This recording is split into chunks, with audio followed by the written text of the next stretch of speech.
ನಿಮಗೆ ಇವತ್ತು SSLC ನಂತರ ಏನು, PUC ನಂತರ ಏನು, ಡಿಗ್ರಿ ನಂತರ ಏನು ಎನ್ನುವುದರ ಬಗ್ಗೆ ನಿಮಗೆ ಮಾಹಿತಿ ಇವತ್ತು ಇಲ್ಲಿ ಸಾಮೂಹಿಕವಾಗಿ ಕೊಟ್ಟಿದ್ದಾರೆ. ಆದರೆ ನಾನು ವಿದ್ಯಾರ್ಥಿ ಜೀವನದಲ್ಲಿ ಇರುವಾಗ ನಮಗೆ ಈ ಬಗ್ಗೆ ಹೇಳಿಕೊಡೋರು ಯಾರೂ ಇರಲಿಲ್ಲ. ನನಗೆ ನನ್ನ ತಂದೆ ತಾಯಿ ಹೇಳ್ತಾ ಇದ್ದದ್ದು SSLC ನಂತರ ಏನು ಅಂತ ಹೇಳಿದರೆ ಮೊದಲು ಪಾಸ್ ಆಗು ಅಂತ ಅಷ್ಟೇ. ಆನಂತರ PUC ನಂತರ ಏನು ಅಂತ ಹೇಳಿದ್ರೆ PUC ಪಾಸ್ ಆಗು ಅಷ್ಟೇ.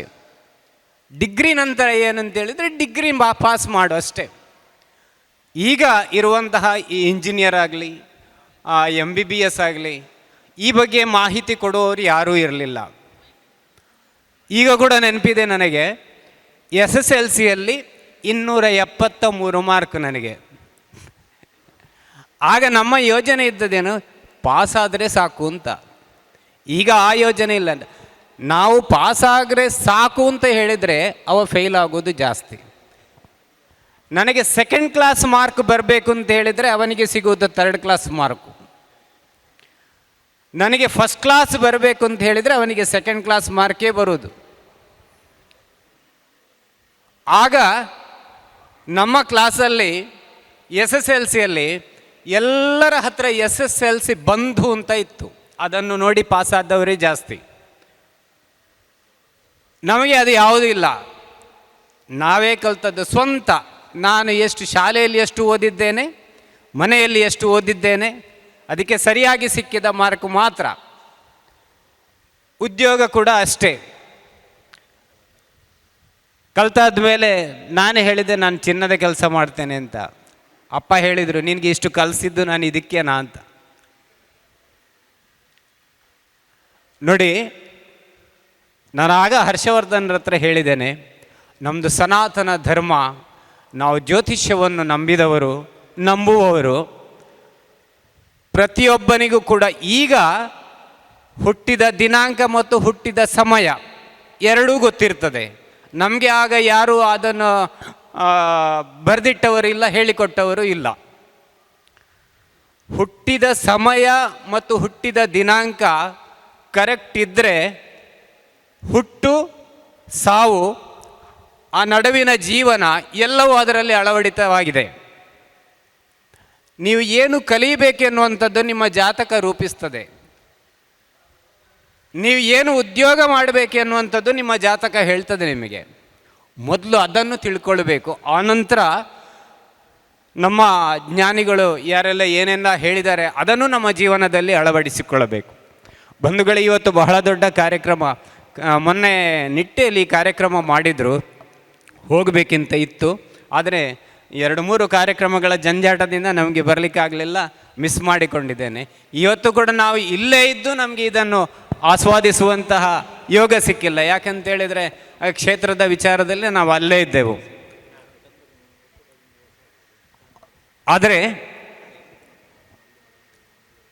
ನಾವು ಕಲಿತಂತಹ ವಿದ್ಯೆ ನಾವು ನಮ್ಮ ಜೀವನದಲ್ಲಿ ಅಳವಡಿಸಿಕೊಂಡು ಹೋದಾಗ ಏನೇ ಇಲ್ಲದಿದ್ದರೂ ಆ ಯೋಗ ಒಂದು ಬಂದೇ ಬರ್ತದೆ ಎನ್ನುವುದಕ್ಕೆ ನಾನೇ ಸಾಕ್ಷಿ. ಕೇವಲ ಡಿಗ್ರಿ ಮಾಡಿದ್ದೇನೆ ಅಷ್ಟೇ. ಉತ್ತಮವಾದ ಪರಿಸರಕ್ಕೆ ಹೊಂದಿಕೊಂಡಾಗ ಒಂದು ಸಮಾಜವನ್ನು ಪ್ರತಿನಿಧಿಸುವಂತಹ ಒಂದು ಜವಾಬ್ದಾರಿ ನಮ್ಮ ಮೇಲೆ ಬರ್ತದೆ. ಒಂದು ಕ್ಷೇತ್ರದ ಪ್ರತಿನಿಧಿಯಾಗಿ ಸೇವೆ ಮಾಡುವಂತಹ ಜವಾಬ್ದಾರಿ ನಮ್ಮ ಮೇಲೆ ಬರ್ತದೆ ಅಂತ ಹೇಳಿದರೆ, ಆ ಒಂದು ಪರಿಸರ, ನಾವು ಬಂದು ಕ್ಷೇತ್ರಕ್ಕೆ ನಾವು ನಮ್ಮನ್ನು ತೊಡಗಿಸಿಕೊಂಡಾಗ ಯೋಗ ನಮಗೆ ಸಿಕ್ಕಿದೆ. ಇವತ್ತು ದಾಮೋದರ ಶರ್ಮಾ ಆಗಲಿ, ಹರ್ಷವರ್ಧನ್ ನಿಟ್ಟೆ ಆಗಲಿ, ಸುಧೀರ್ ರಾಜ್ ಆಗಲಿ, ನಿಮಗೆಲ್ಲರಿಗೂ ಇಲ್ಲಿರುವ ವಿದ್ಯಾರ್ಥಿಗಳಿಗೆ ಒಳ್ಳೆಯ ಮಾರ್ಗದರ್ಶನವನ್ನು ನೀಡಿದ್ದಾರೆ.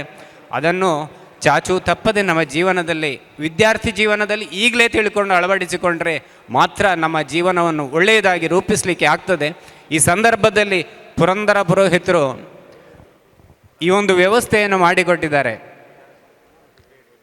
ಬಹಳ ಉತ್ತಮವಾದ, ಇಷ್ಟು ಜನ ಸೇರ್ತಾರೆ ನಮಗಿರಲಿ. ಯಾಕಂತೇಳಿದರೆ ಇವತ್ತು ಮೋಹನ್ ಆಳ್ವರನ್ನು ಕರೆದಾಗ ನಾನು ಅವ್ರ ಹತ್ರ ಫಸ್ಟ್ ಕೇಳಿದ್ದು, ನೀವು ಎಷ್ಟು ವಿದ್ಯಾರ್ಥಿಗಳಂತ ಲಿಸ್ಟ್ ನಿಮ್ಮ ಹತ್ರ ಉಂಟಾ, ಎಷ್ಟು ಪೋಷಕರು ಇದ್ದಾರೆ ಅಂತ ನಿಮ್ಮ ಹತ್ರ ಲಿಸ್ಟ್ ಉಂಟಾ, ಇದನ್ನು ಹೇಗೆ ನೀವು ಮಾಡ್ತೀರಿ ಅಂತ. ಯಾಕೆ ಗೊತ್ತಾ, ಮೋಹನ್ ಆಳ್ವರ್ ಅಂತವರು ಸಮಯಕ್ಕೆ ಸಂಪೂರ್ಣ ಆ ಒಂದು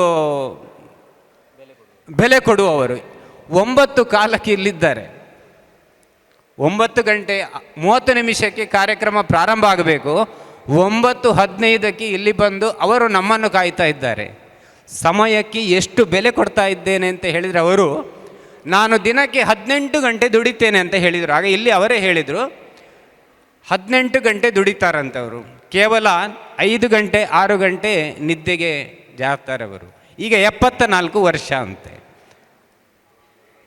ಈಗಲೂ ಕೂಡ ಅವರು ಕೊಡುವಂತಹ ಸಮಯಕ್ಕೆ ಕೊಡುವಂತಹ ಬೆಲೆ ಎನ್ನುವಂಥದ್ದನ್ನು ನಾವು ನಮ್ಮ ಜೀವನದಲ್ಲಿ ಸಮಯಕ್ಕೆ ಬೆಲೆ ಕೊಟ್ಟು, ಈಗಿರುವ ನಿಮ್ಮ ಮುಂದಿನ ಹೆಜ್ಜೆ ಏನಿದೆ, ಒಳ್ಳೆಯ ದಾರಿಯಲ್ಲಿ ನೀವು ಸಾಗಬೇಕು. ಆದಷ್ಟು ಜ್ಞಾನಿಗಳು ಹೇಳಿದಂತಹ ಮಾತುಗಳನ್ನು ತನ್ನ ಜೀವನದಲ್ಲಿ ಅಳವಡಿಸಿಕೊಂಡು ಒಳ್ಳೆಯ ವಿದ್ಯಾರ್ಥಿಗಳಾಗಿ, ಒಳ್ಳೆಯ ಸಮಾಜದ ರತ್ನಗಳಾಗಿ ನೀವು ಬಾಳಬೇಕು. ಈ ಸಂದರ್ಭದಲ್ಲಿ ಕ್ಷೇತ್ರದ ಪ್ರತಿನಿಧಿಯಾಗಿ ನಾವು ನಿಮ್ಮನ್ನು ಹರಸ್ತೇವೆ. ಅವಕಾಶ ಕೊಟ್ಟದ್ದಾಗಿ ವಂದಿಸುತ್ತಾ ಪುರಂದರ ಪುರೋಹಿತರಿಗೆ